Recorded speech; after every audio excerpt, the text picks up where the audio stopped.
Good day, everybody. Today I want to talk to you about loving your neighbor as yourself. Very important scripture. In scripture, Jesus was asked, "What is the greatest commandment?" And Jesus said in Matthew 22:37 to 39, "Love the Lord your God with all your heart, and with all your soul, and with all your mind. This is the first and greatest commandment. And the second is like it.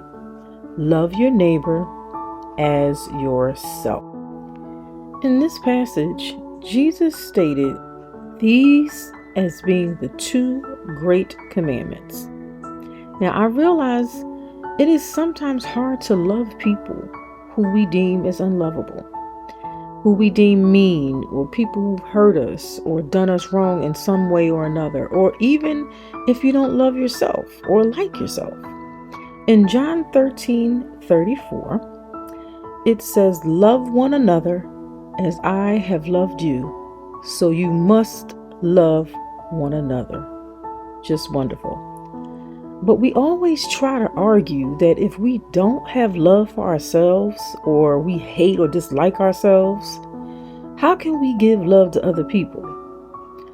Okay, but is that really true?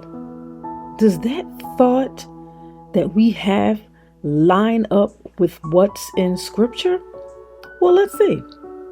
So, if we say we have to love ourselves first in order to love or give love to others, then we are basically saying that Jesus gave us a third commandment in regards to the scripture about loving our neighbors.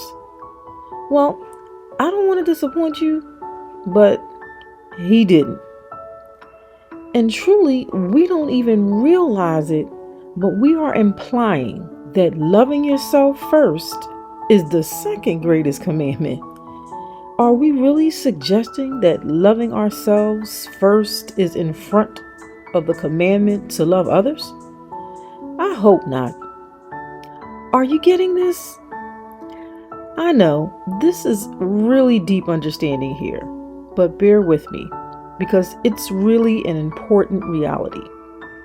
Now, let me remind you, Jesus clearly stated in the scripture that I just read above in the very beginning on these two commandments. Two, not three. All throughout scripture, there are many verses that state to love others. In 1 Peter 4:8, it says, "Above all, love each other deeply, because love covers over a multitude of sins," which is absolutely fabulous because it does. But see, we have to remember that loving ourselves or not loving ourselves has nothing to do with giving love to others. We have to remember that. Jesus really said it quite plainly. Love others as yourself. He didn't say, well, you have to love others after you have love for yourself. Because frankly, that's just not scriptural.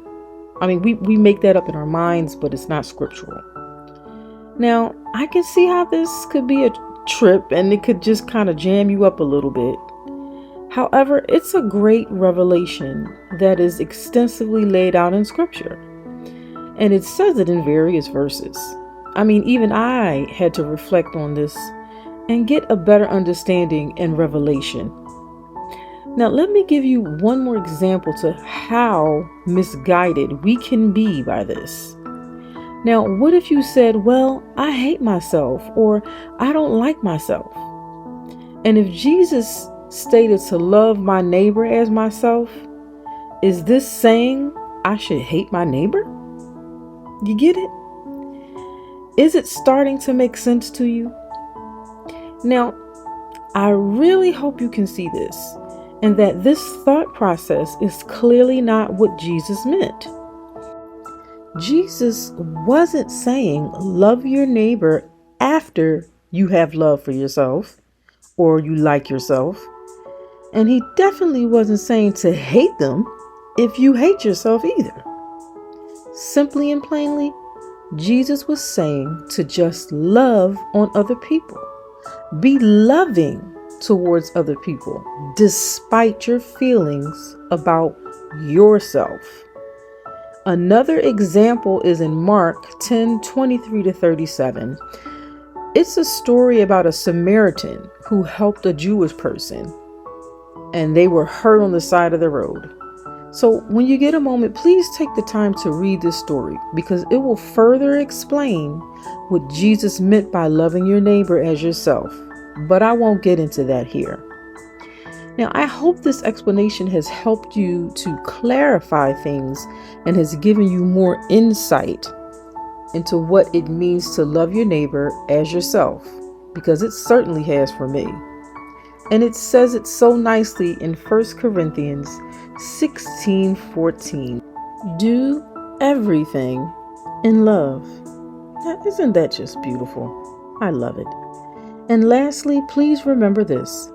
Loving your neighbor is about being concerned, compassionate, empathetic, and merciful towards another human being, wanting what's best for them and giving help to them when they are in need, as you would expect someone else to be towards you.